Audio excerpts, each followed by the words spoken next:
Case ముఖ్యంగా చంద్రబాబు గారిపై ఉన్న ఫైబర్ కేసు క్లోజ్ అన్నట్టు కూడా వార్తలు వస్తున్నాయి.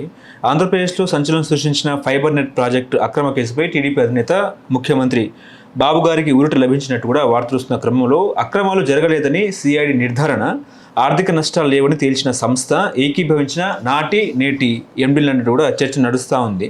కేసు మూసివేతకు అంగీకారం తెలిపినట్టు కూడా వార్తలు వస్తున్న క్రమంలో మీరేం చెప్తారు సార్? కేసు క్లోజ్ అయినట్టేనంటారా? అంటే ఫైబర్ నెట్ వేరు, స్కిల్ డెవలప్మెంట్ కేసు వేరు.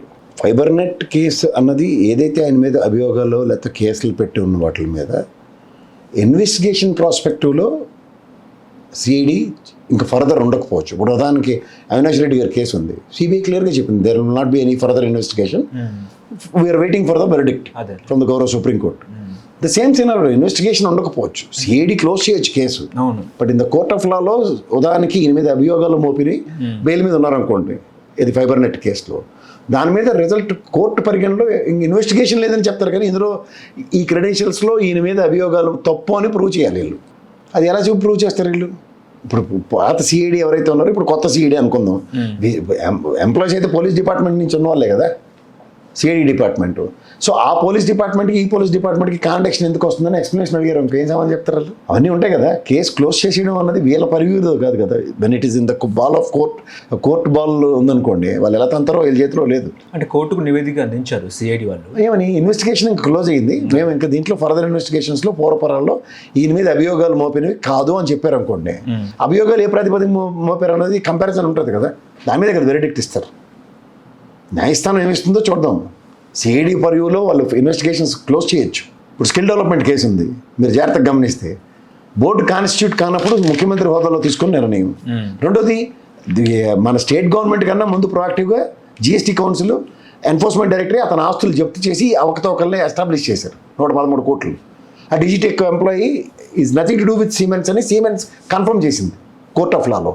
ఇప్పుడు దానికి దీనికి లింక్ పెట్టి మాట్లాడారు అనుకోండి ఎవడన్నా, ఆ కేసు క్లోజ్ అయిపోయిందంటే చంద్రబాబు గారు లేదంటే ఆ రోజుకి వచ్చిన కేసులో ఆయనకి బెయిల్ కూడా ఆన్ మెరిట్ గ్రౌండ్స్లో కాదు, మెర్సీ గ్రౌండ్స్లో వచ్చింది. మెర్సీ గ్రౌండ్స్ అంటే ఆరోగ్యం. ఆ రోజున తెలివి తక్కువతనం వల్ల ఆయన 54 రోజులు జైల్లో ఉన్నాడు. కానీ జైల్లో పెట్టిన 2 రోజు 3 రోజు మీలటోడికి కోటేసి పంపిస్తే బెయిల్ తీసుకొస్తారు 2 రోజుల్లో. నిజంగా చెప్తున్నా, ఆ ఏజ్కి ఆయన స్టేచర్కి 3 రోజుల్లో బెయిల్ వస్తుంది. కానీ పంతానికి పోయి పాపనగా అన్నట్టు 54 రోజులు జైల్లో పెట్టాడు. అప్పటికి కూడా చంద్రచూడ్ గారు అడిగారు కదా, you want me to consider on merit grounds or mercy grounds. Merit grounds అంటే 17A బెంచ్ కాన్స్టిట్యూట్ చేశారు. ఇవన్నిటికీ ఏమీ లేదంటే ఏడు చెప్పాలా? అదమ్మా ఆయన శ్రీనివాస్ గారు పిఏ అమెరికా నుంచి తెచ్చారు కదా ఇప్పుడు రెడ్ కార్పెట్ వేసి, అవన్నీ యూటర్న్లు, ఆ ట్రాన్సాక్షన్స్ అన్నీ కదా ఎస్టాబ్లిష్ చేసి కోర్టులో ఉన్నాయి. కోర్టుకి అవన్నీ పరిగణలో తీసుకున్న తర్వాత కదా ఆయన 54 రోజుల పాటు రిమాండ్లో ఉంచగలిగారు. ఇప్పుడు ఏం లేదు, తూచంటే ఇదేం చిన్నపిల్లలు అట్లా. అంటే గత ప్రభుత్వం అక్రమంగా కేసులు పెట్టింది. అక్రమంగా సక్రమంగా నేను మీరు కాదు కదా, అక్రమంగా కేసు పెట్టింది అనుకుందాం. కోర్టు కాలంలో అది అక్రమం తేల్చిందే, మీకు మీరే డెసిషన్ ఇచ్చేస్తే ఎట్లా? మీడియా ట్రయల్ అంటారు దీన్ని. ఇవన్నీ తపేల ఛానల్లోనే వస్తే ముందు ఫీలర్ల కింద. అర్ణబ్ గోస్వామి రాత్రి అంతా బ్రేకింగ్, ఇండియా తెరబడిపోతుందని చెప్తాడు, తెల్లారి కనీసం సిటీ ఎడిషన్లో కూడా న్యూస్ రాదు. అది చూసా ఎప్పుడైనా?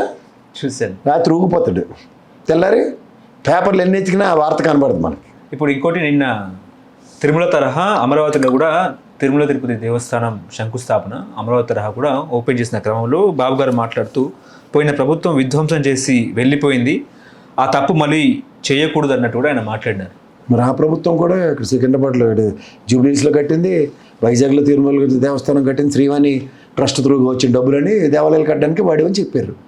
గుళ్ళు కళ్ళ ముందు గుళ్ళు కనబడుతున్నాయి. ఇక్కడ మనకి జూబ్లీస్లో గుడి నేను రెగ్యులర్గా వెళ్తాను ఎవ్రీ సాటర్డే. గుళ్ళను విధ్వంసం చేశారు అన్నట్టు కూడా మాట్లాడారు. ఎవరు ఆయన విధ్వంసం చేయబడ్డే? మీరు కనకదుర్గం ఫ్లేవర్ కడతానని ఎన్ని గుళ్ళు ఎరగొట్టారు సార్?